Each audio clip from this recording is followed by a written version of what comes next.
I'm still looking for the answer. The sweet spot will always be a challenge. It will always be that balance between the company strategy, what their customer is, who their customer is, and what kind of experience they want to provide to the customer. At the same time, taking into account the budgets of the company and what kind of risk appetite that company would have in terms of their failure rate. I'm very sure there will not be an answer which will give you that everything you do is going to be a success. There will be some failures, and what kind of appetite the company has to go ahead with those kind of failures. It's 10%, 15%, 20%. So there's never going to be a sweet spot. It always would be, your wins should be higher than your losses. That's the only way out. Just to add to what Vijay, you mentioned, it is a trade-off between a lot of different factors that go into decision making when we're talking about taking a call which is technology enabling business processes or mitigating risks. The one thing that we probably have found very useful in thinking about this is if the outcome is going to be a disproportionate benefit compared to what the effort involved is and the investment involved is, then it becomes so much easier as a decision, as opposed to a decision which is very, if you need to do a lot of Excel spreadsheets to explain what the ROI of the investment is, I guess it's a challenge. I can tell you with the limited thing with RAI, I completely agree with this, is that if you don't see enough benefits, why do you? Yes, RAI, the ROI is as important, right? If you're running a business, that's the way it is. End of the day, an association, also while we are a not-for-profit, we have to make sure that we're really balancing funds. And if you have to take an investment decision on technology, the first part is what is it going to give us? Or am I losing out on something? I think I'll also agree with Kailash, because if there is something that's happening all around and if you've not even seen what's happening, you're always waking up thinking, maybe I did not adapt at the time when I should have adapted. So that's the one thing. The second part is about what is the benefit and where is it going to go. But I think that's a bigger issue also. Many a times as businesses, we invest in some things thinking that this is going to be the messiah that's going to solve all our problems. And we realize quickly that nobody is wanting to adopt it. We know that technology will work. We know that it's useful for the business, but we've not created a path well enough for adoption of that particular technology. And I can bet you there must be lots of businesses sitting inside here. You would have invested at least once in a technology in your lifetime, which you believe would have changed the way your course of business would be, but nobody really used it well enough, and therefore it failed. So the biggest worry with technology is about usage. I think we've not been really using it. We bought a Porsche, but you know what? We don't have a driving license. Or worse, I'm not even interested in driving, but I bought a Porsche. Many times that's what we land up into when it comes to technology. SaaS or platforms where we know that we are only looking at monthly amounts and not necessarily looking at a bigger amount of expenditure can maybe be the solution for it. But even there are naysayers. There will be people who will say, usme kya hai, ab agle saal band kar do, koi nahi chahiye humko. But they're not thinking why I didn't use technology. Is that a fact? The panel, the others here. Is there technologies that you've invested in which you've not really utilized? It will be very difficult to disagree. So usage, what I'm saying is that please look at who is going to use it.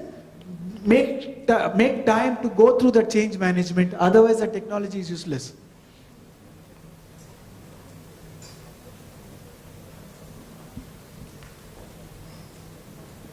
My name is Sanjay Gupta from Reliance Retail. My question is to Mr. Sridhar Jayakumar. We all agree, like since all panelists have said that technology is helping business grow, and I also agree to that, and we have seen that in our business also. But like, if technology is helping, there are people who are rubbing on the wrong side also. They know the loopholes and lacunas of the technology, how to use them to their benefit. If somebody is using this to make frauds and thefts and all those things, how does technology can help us in detecting this and preventing this rather than only investigating and doing a post-mortem? So there are real-time in IBM itself. We have real-time fraud prevention, fraud detection systems. So we're actually, in a matter of seconds, the transaction can actually be stopped before it gets posted. right? So it detects that activity, it quickly does the matching instantaneously, practically, in terms of that, does this activity, because of the geography, where else this account has been used, other similar transactions in the area, does it fit some kind of fraudulent pattern, and stop that. Do all the panelists agree that all the technologies we use nowadays, we are able to get all things in just a dip of time and there are no frauds and everything happening? But they need to look at IBM solutions.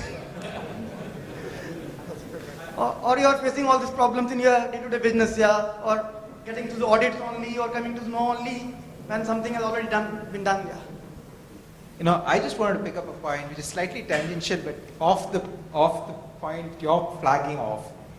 In many ways, the service providers are becoming very entrenched into businesses. It's very difficult to get out of SAP or Oracle, or get out of TCS or IBM. The more entrenched technology business becomes into our business, one, it poses a bunch of risks that need to be dealt with by the business, but it's also a challenge in terms of turning around and having control of the business independent of the service providers.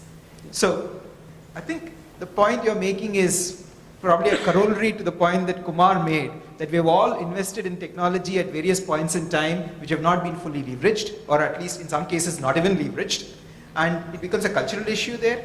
And there are several other technologies which we have adopted or will be adopting, which pose risks, and we probably have to live with and deal with how to manage them over a life cycle, rather than saying we switch on a particular switch and everything becomes all right from the next day and it changes. Oh, technology is also democratic. Huh? The fact of the case is that as much as we know how to put checks and controls, there are enough people who are wanting to break the checks and controls. So that's the beauty of the way things are. So we'll take it from there. So thank you. I think we've kind of finished the questions. And if there are other questions, there are people still available here. So thanks a lot, gentlemen. I think we've learned quite a bit in this few minutes that we had with each other. There are others who possibly want to ask you questions. Please be available. I know that he's rushing out, but there are others who are available. You may ask them some questions going forward. Thank you. Wonderful session. Wonderful audience there.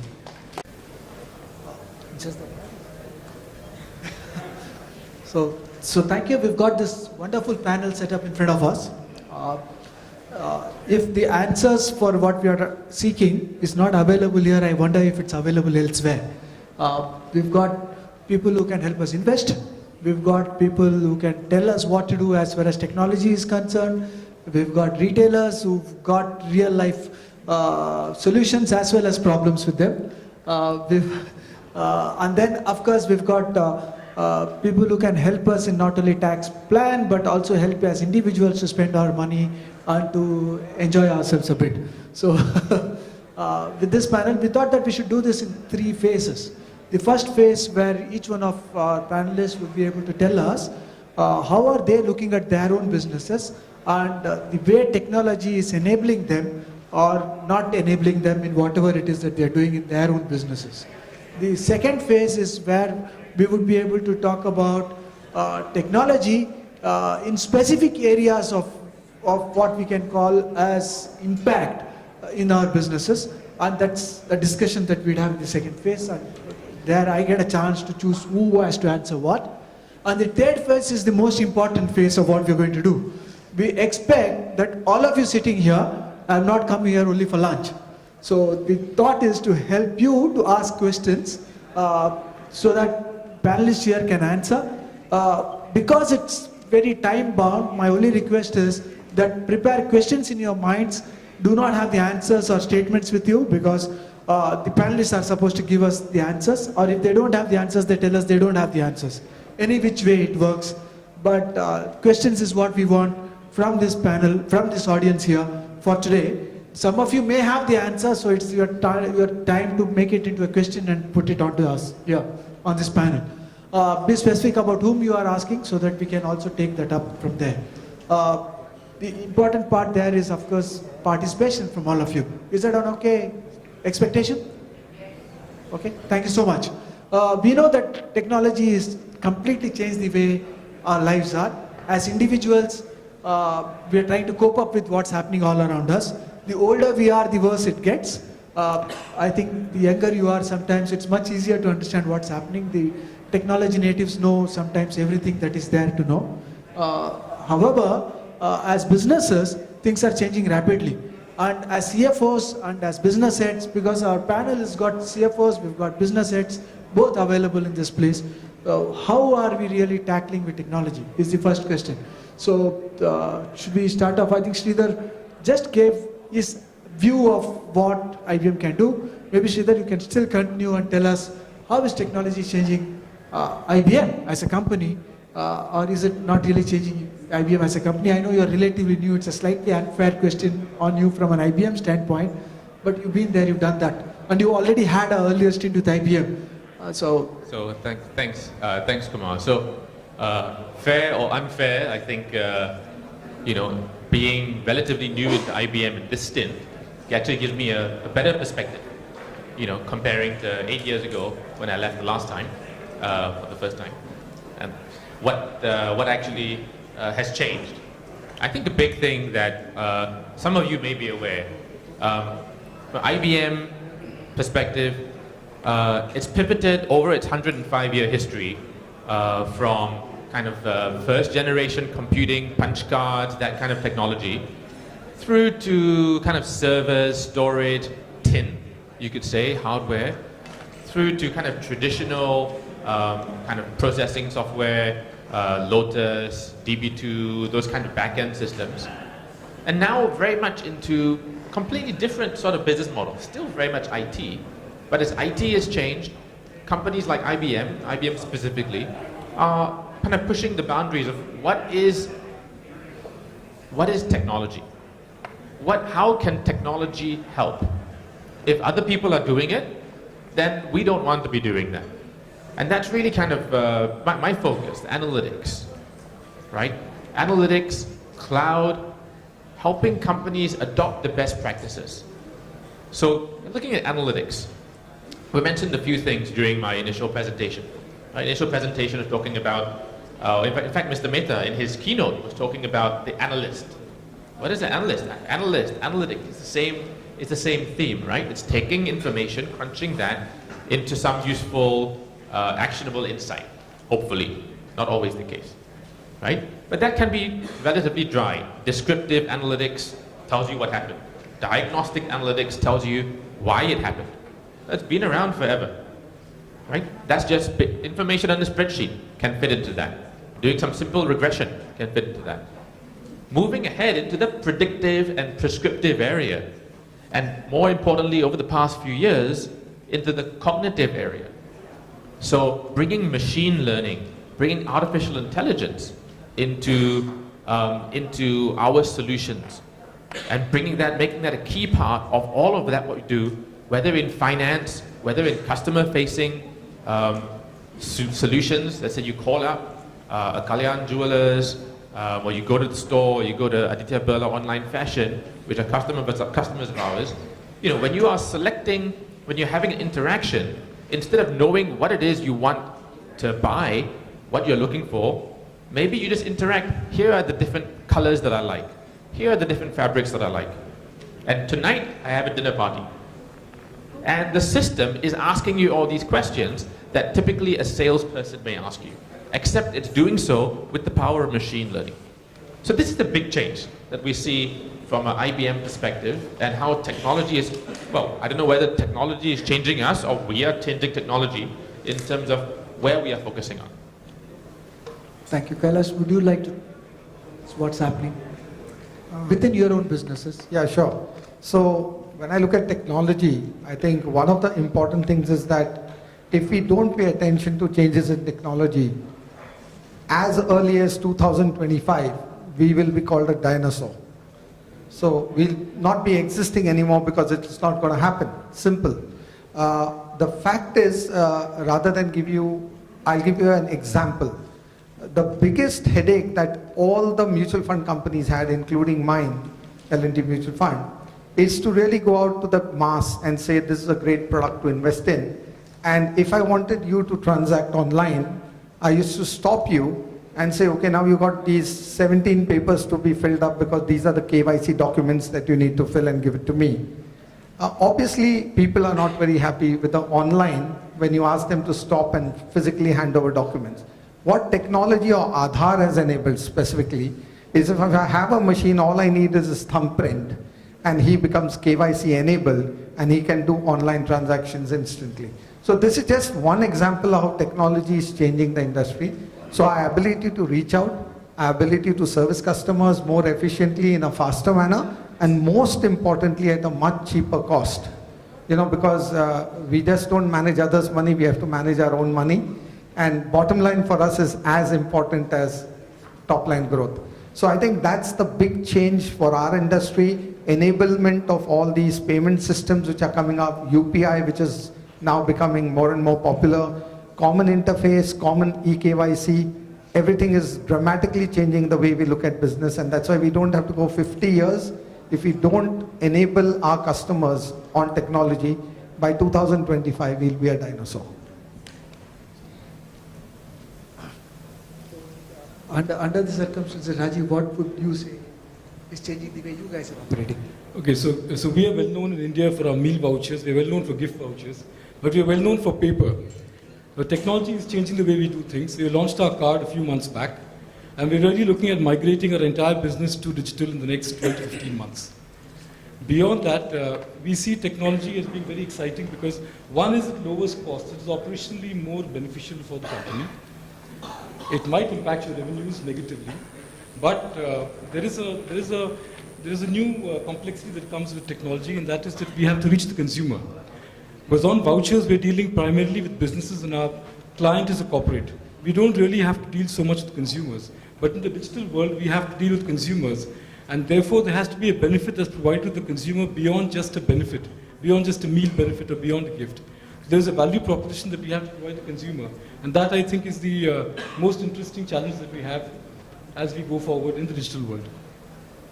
And beyond that, since we are investing in our own network, there is a cost of investment, there is a cost of setting up a network, but we believe the business that we have will really drive this. And lastly, digital gives you an opportunity to have so many new offers, so many new services that we can provide using digital that on paper becomes so much more difficult. Okay. Raghu from Stanford Max. Being a retailer for last 10 years with associations, though I had a long stint with the manufacturing industry.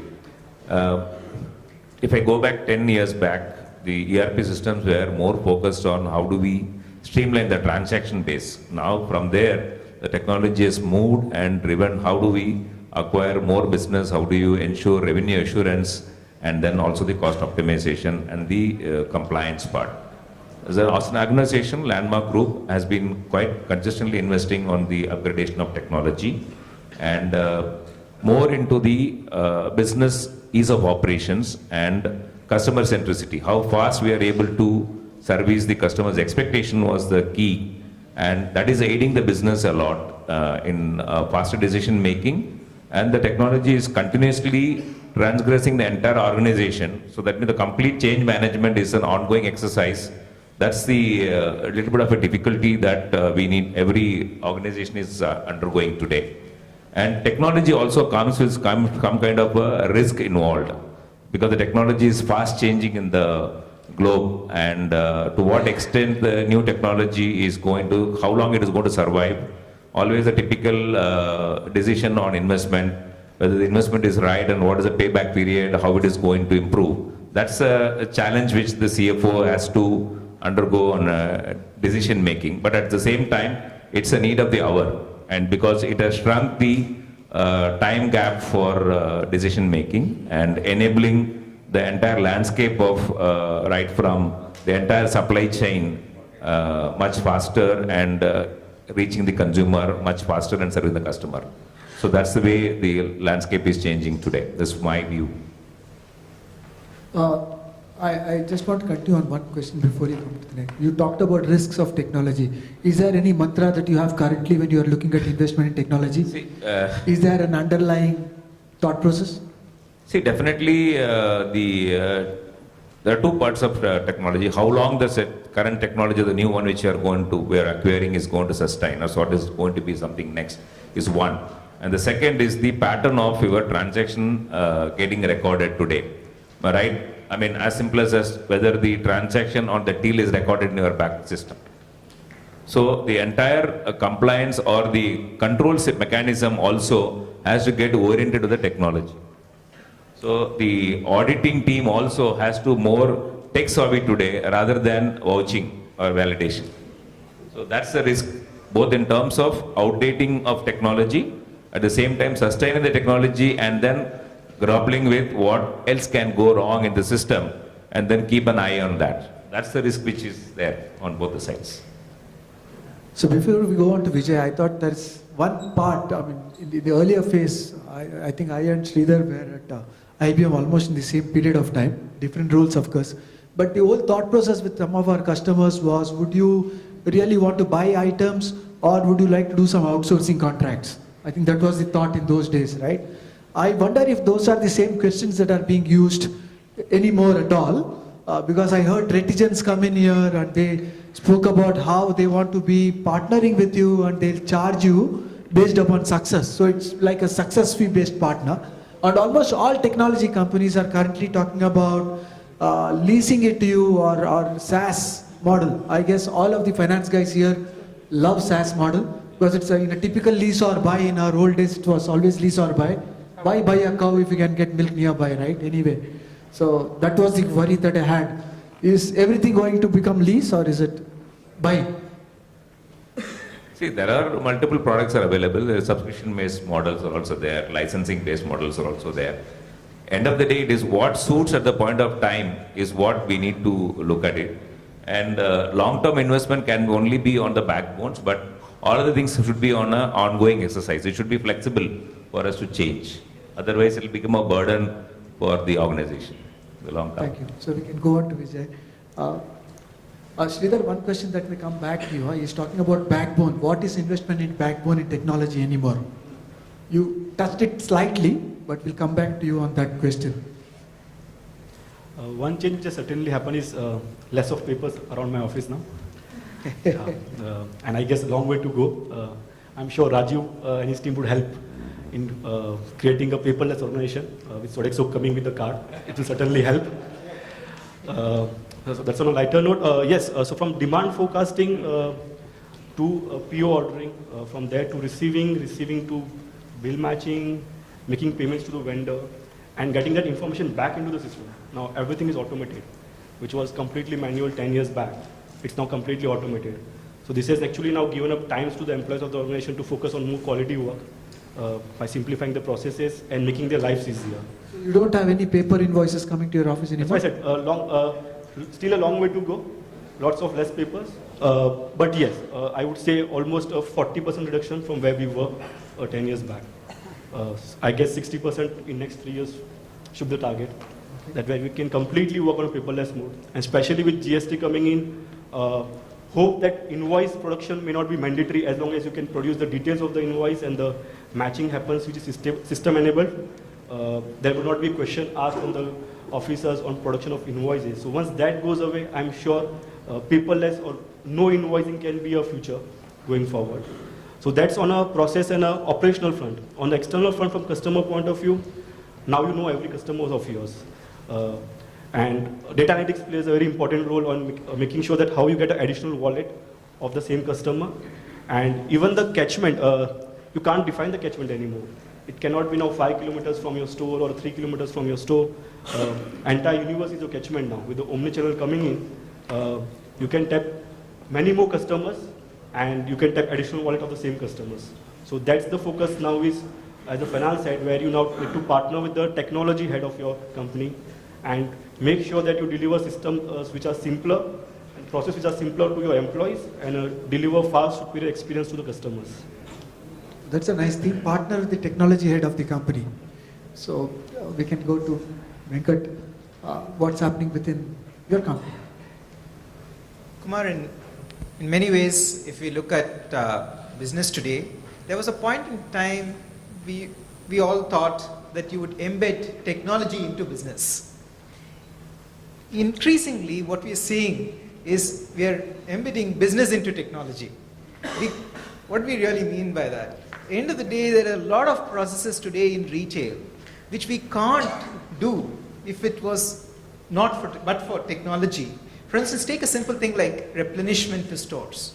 At the end of the day, if we were to talk about manually turning around and processing replenishment to hundreds of stores, it's just not practical. And while picking up one example, in many ways, across various processes, whenever we talk about change, it's increasingly becoming technology first rather than technology also. So that's a big change for us as a business and possibly for retail as an industry.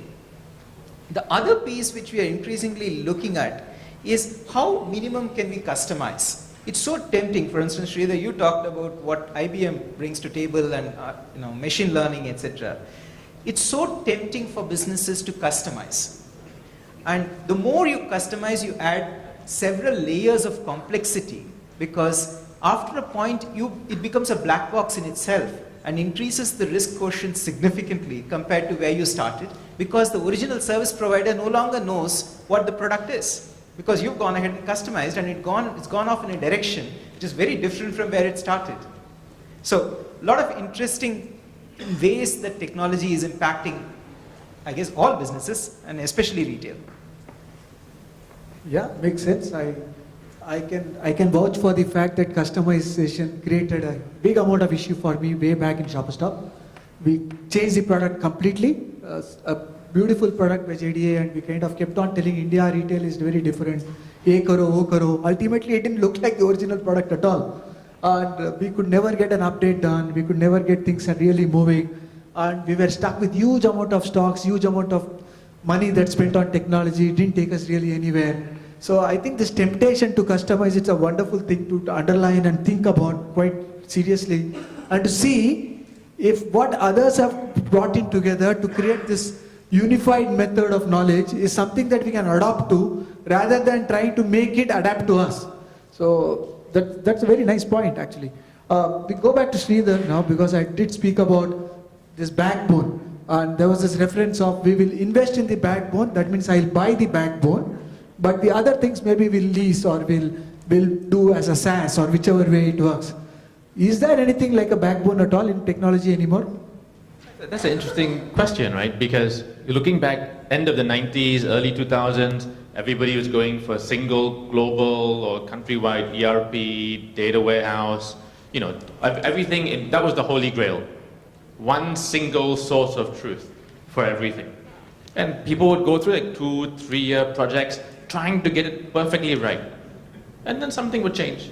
Even if you manage to get that first mission done right, which is rarely the case, organization has changed, CFO has changed, acquired somebody, new regulations, and it becomes a never-ending target.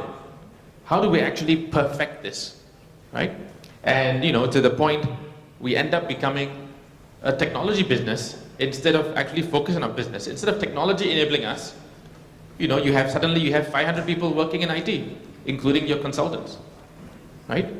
And so this is where this tension is. And then you go through the cycles. Okay, let's not go for this so-called backbone of a physical backbone or an actually technology backbone.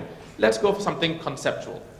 And I think that's where you see kind of things like data governance, having kind of this business partnering model. Okay, so who does what? Let's at least understand the rules, understand the data flow, so that we can be resilient to change. And then we can put the right systems in place. But even then, people will start to, develop their own fiefs. I have my own little departmental data warehouse. I'll have my own business unit ERP. I'll do things my own way. And then you still start developing cottage IT, right? Each department will have their own IT function, and you'll end up that maybe you have more than 500 consultants if you tally up. If you have a CIO, maybe he only has visibility of some, but you have hidden IT guys everywhere, right? It becomes even worse. And that's where this idea of, why don't we leave it to the experts, so-called experts, the vendors, whose job is to provide IT, why don't we leave it to them to provide the IT? And we'll do it in a way, which is SaaS, what we're talking about, where we are not locked in, right? After investing for 3 or 4 years, it's very difficult to peel yourself away to move on to something else if your requirements have changed or the vendor doesn't meet the needs. But in the SaaS model, the vendor is kept honest. They have to make sure they're investing in the solution. They have to make sure you are happy. If not, you walk across the street because your process is already defined, right? That is something that is resilient to whoever the vendor may be. It allows you to choose the best of breed. This is all theory, right? We're talking theory here. All of these things are continually evolving, but I think that's the new backbone. The new backbone is this conceptual architecture and having kind of an understanding of what are the key pieces that we need now, rather than saying, I'm going to take 18 months to implement this. No, I want it now. It may take a few months to give me that first benefit, but I know my business model is going to change. Customers are going to change. Regulation is going to change. So I want to have something which is resilient. If I don't need it in 2 years, 1 year, that's fine. I'll stop it, right? So I think that's the new backbone. So are you saying that the vendors are willing to take that risk and give various products on a monthly lease model? That's exactly what we're having to do. Exactly what we're doing. So we're increasingly moving towards kind of term or software as a service models with a variety of options. We can host, we can have it in our data centers, right? Or we can have it in our partners' data centers. The variety of options are there. But the idea is, don't make it your business to, implement and host your own IT solutions, right? So it's ours. Thanks. Kailash, I think in our discussion earlier, you were talking about various things that's changing for retailers, and from a funding perspective or management of funds perspective, some unique products that can work together between a retailer and mutual fund industry like yours. So maybe you want to elucidate on some of those things. Sure, I think I get the gist of what you're saying. But just talking a little bit about technology, and I think because there are a lot of finance people in this room, I think one of the critical factors in the past, each company had multiple bank accounts, and there was always a challenge to have the money available in that account where the outflow is going to happen. Whereas the money used to lie in some other account, and then transferring the money and getting it into the right account to make those vendor payments or make those whatever payments were to be done was itself a big thing.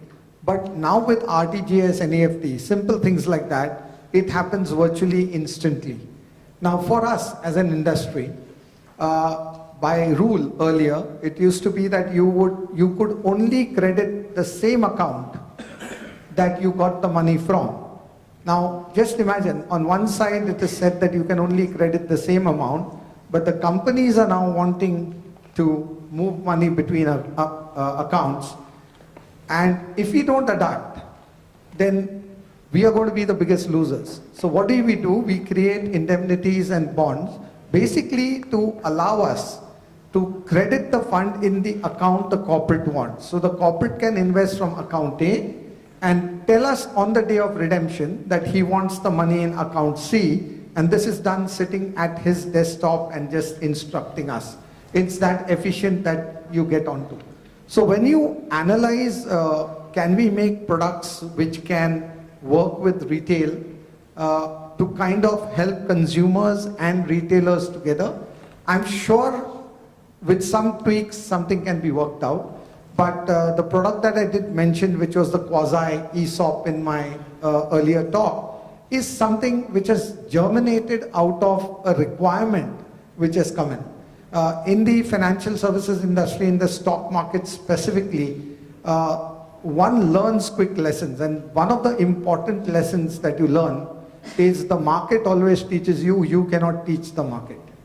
So it's the consumer who teaches you, you can't teach the consumer, and if you stop your listening, again it becomes a big challenge. So if you are able to leverage use of technology, it becomes far more efficient. I'd like to quote an example which is completely non-relevant to my industry, but very relevant for use of technology and how lives are changing. One of the big fears used to be consumers will not adapt to technology changes as fast as what we perceive it to be. But today, if you look at Ola as a cab aggregator, Indian cab aggregator, the number of customers he has, I think, is upward of 30-35 million in a short span of time. And there's a finance gentleman I mean, he works in the finance department at a senior level in one of the companies in Gurgaon. Because his job entails that he's in office from morning to night, he has sold his car to his driver. The driver has become an Ola driver with conditions that he will pick him up in the morning, drop him to office, and in the evening he will shut off his mobile and he will drop him. Now look how it's worked because of technology. The driver who was earning 14,000 rupees a month is now earning 45,000 rupees a month. The car now belongs to him, so insurance and maintenance costs belong to him. The owner is getting a drive home and drive back without the hassles of maintenance, insurance and all the other headaches that are there, and he's having a car available to him at any time. So it's how individuals use technology is actually extremely brilliant. And I think whether it is investments or whether it is any field, I think this is going to become a norm. So what keeps me awake at night, if there's something which keeps me awake, is not whether I'll be able to sell another 100 crores of mutual funds tomorrow, but what is technology going to do tomorrow which I will not be able to adopt to. That actually is a far more scarier prospect today than sales and cost controls and things like that. So I think these are things, but taking your point, I'm sure it's a germ that you have put in. Hopefully in 6 months' time, we'll come out with a solution where retailers and us can participate, which benefit the investors and vice versa. Yeah, I think as retailers, there is enough funds with retailers at some points of time. I think we go through these peaks of funds and then we kind of go through this need for funds very quickly. I hope I'm talking. And then there is this whole thing about various customers coming into these stores who are also going through this. I'm earning money, but I'm also then using that money to invest. I'm using that money to spend. And there is this possibility of doing a whole lot around this thought process of when do I spend, when do I invest. And I'm sure there's a lot of partnership that can happen. We'll take it up going forward. We'll do that. Yeah. Rajiv, I know that you spoke about wanting to do lots more technology enabled. Before we go on to the question, how many people sitting inside here use their coupons? Don't feel shy, raise your hands. This is just to show you that there are enough customers inside. There are some who raise their hands halfway through, and so they are thinking, ab kya karu? Okay.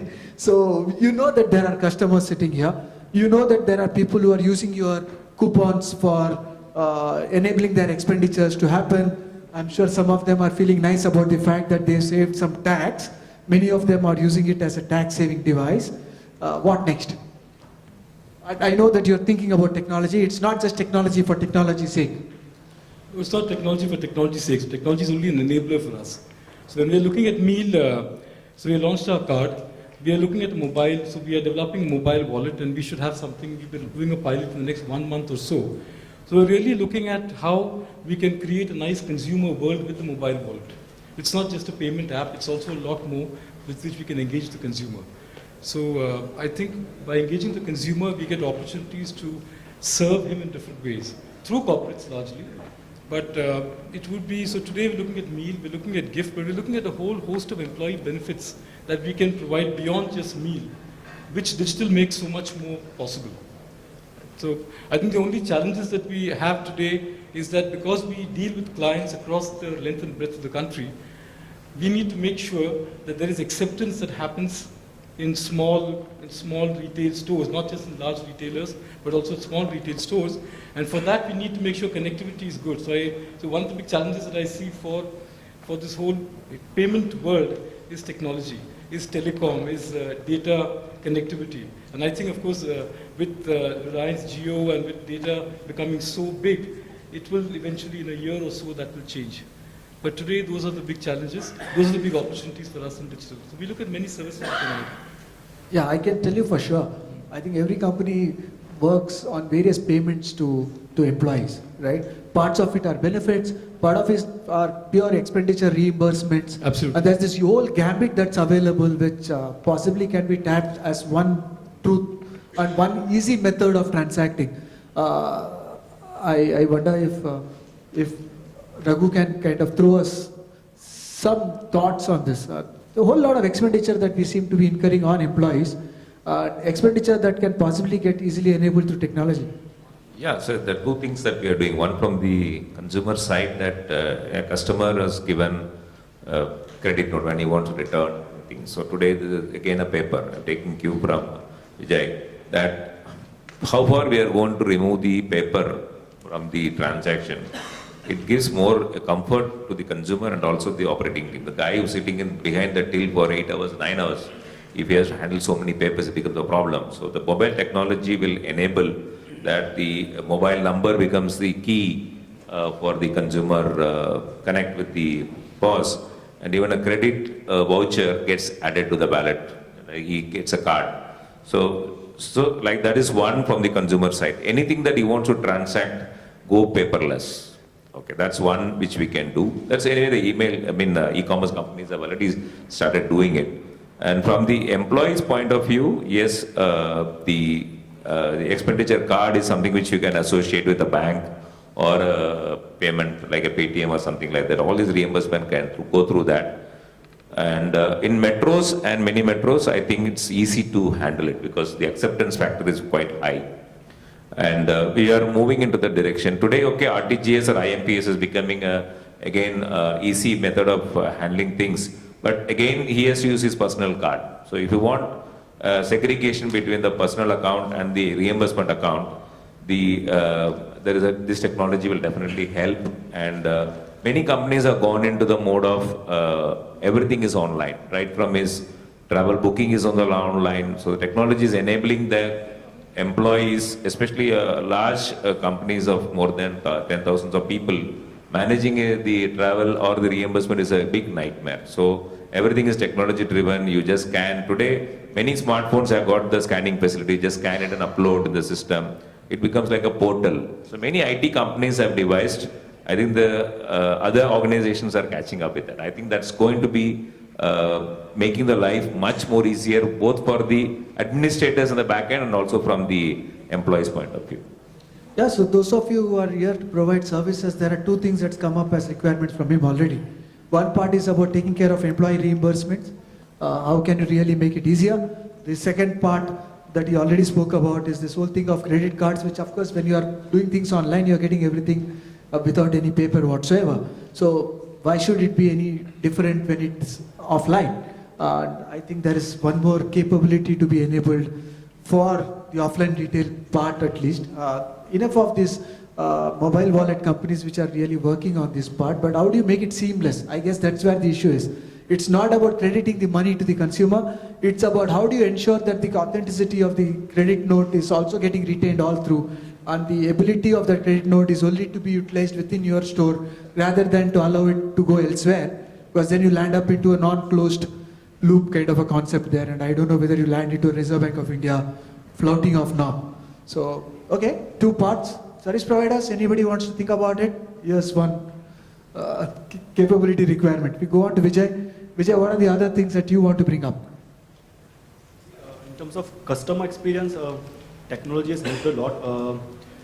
Touch upon topic of consumer financing. So now any customer can actually just walk into our stores, swipe his credit card on a POS machine, and we have a tie-up with the solution provider. So I don't even have to go and tie up with individual banks anymore. He can swipe any card and he can get instant credit approval, EMI-based approval, 3 months, 6 months, 9 months. So this instant, immediate approval definitely helps. Right now we are working with the consumer finance company for our loyalty club members. So based on the past sales history, they will be assigning credit limits to all our customers. And by just flashing a loyalty card, the customer can get a credit period or a EMI-based credit. That's another thing which we are working on. Recently now, a pilot is going on conceptual stage. Maybe we'll be able to launch in 3 months' time a smart store concept, where we're working with an IT solution provider to be launched in Hyderabad at a business park, IT business park, where the customer enters the stores and from the picking of the goods, he scans either using his cell phone or the scanner provided, until the end. Even the checkout will be end-to-end done by the customers, no involvement of the employees of the company. So that's another concept which we are working on. So here is the scene, and tell me if it's complexity only in my brain or it's really the way it is. I'm thinking that if I'm a CFO of a company, every day there is a new tender that's coming to my till. Every day, there is a new type of credit that's being given to the customer. There is a new kind of, let's say, enablement that's been given to a purchaser because he's got maybe some other coupon like a Sodexo that's coming to his hands and he says, I want to burn this in your store. There's a new kind of card that's been issued to a customer. New wallets. And wallets are kind of mushrooming left, right and center. And between all this, there is this whole thing that's happening through NPCI, which says UPI is the way to go. We had a little bit of a touch on UPI. Oh, it's a crazy world. All kinds of tenders, all kinds of money already happening across the world. And various people wanting to, I wonder if you saw that today Cambodia is telling that it wants to accept yuan instead of even their local currency more, because it's saying the Chinese currency has got better possibility to be accepted than my own currency. Where do you go? How do you make sure everything is really going to get accepted? You don't want to lose out any customer at all. But new kinds of credit, new kinds of tenders, new kinds of technologies, how do you handle it? That's where the technology helps. So while when we say it, it can sound as complex as possible, because you are right, we would have 20 or even 25 tenders. How many EDCs will you put at the desk? But that's where the technologies help. So right now, even if I have right now 25 tenders in my system, I don't even have a single EDC on my POS machine. So everything is integrated into the POS machine by a single solution provider, and you can accept multiple 25s right now. There is no upside or no upper limit on that particular tender move. So 25 can go to easily 35, 50, there is no harm. For the cashier, he just has to just press the tender which the customer has actually provided to him. In terms of, he is not supposed to go through the complexities of 25 tenders, 50 tenders, or how the backend will process those tenders. So it's completely technology based, single POS, single machine, and that's the kind of customer experience with the help of technology we are able to provide. Fantastic. Venkat will go on. And if you guys are thinking, how does he do it, you may want to talk to him separately. I don't think he charges consulting fees. Do you? I might think about it. Okay, you're thinking about it. Okay. Venkat, when we were discussing, you were talking about risks and technology as a risk itself. Do you want to elaborate on that? I think that's a very nice and interesting point. I think it's a very pertinent question that you raised, Kumar. You know, we've all known of devil being in the detail, but increasingly devil is also in the code.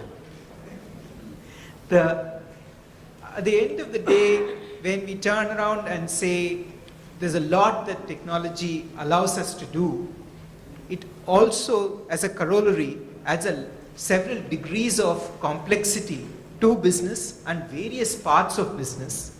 So while we do not definitely want to run away from using technology and leveraging on the opportunities and a lot of customer enabling, customer satisfaction enabling tools, we as a CFO, as a turnaround, as a business, we really need to be able to cut complexity and bring simplicity in the understanding of what is being done by technology, so that the business that we run continues to be robust. If a business like Volkswagen could be challenged by a code that was written in terms of how the vehicles are tested for compliance, I'm sure we're all exposed to different degrees of risk when we sign off on projects which are enabled by technology. It is part of the game. We need to learn to live with it rather than run away from it. Okay, so I've got two questions coming from here to the audience. Okay, the first question is, how many of you are part of the finance function in a retail company? Please raise your hands. Yeah. How many of you believe that there is risk that is attached to the various technology that you are signing up for, thinking that you are getting exposed? Oh, there are some people not worried about the risk. Okay, now let me put it the other way around. Now think of yourself as purely consumers. Everybody here is a consumer.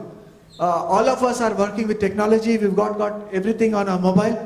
How many of you believe that there is risk attached to the various technologies that you've downloaded as apps or any which way on your system, on your mobiles? Please raise your hands if you are finding that you are in risk. Yeah, lots more hands are getting raised. So we are thinking that risk is more as consumers and risk as retailer, huh? I don't know how that's happened, but that seems to be the way things are moving for us.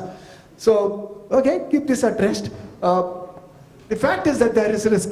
as we adopt technology, there is risk. As we adopt technology, there are few things that needs to be done. That's a larger business possibly to mitigate risks when you adopt technology. Risks of two kinds. Risks wherein you are exposing the company's data to outsiders. And the other thing is risk from the point of view of the investments that you are putting into technology. So that's the one part that I guess we are getting exposed to. There could be people who are risk mitigants and people who can help us in solving this problem for us. I definitely know there are insurance companies sitting here who would possibly want to look at these risks slightly differently. We go on maybe to one more question before we throw this open to the audience. Is that okay? Let's just look at the way financing is happening in the business.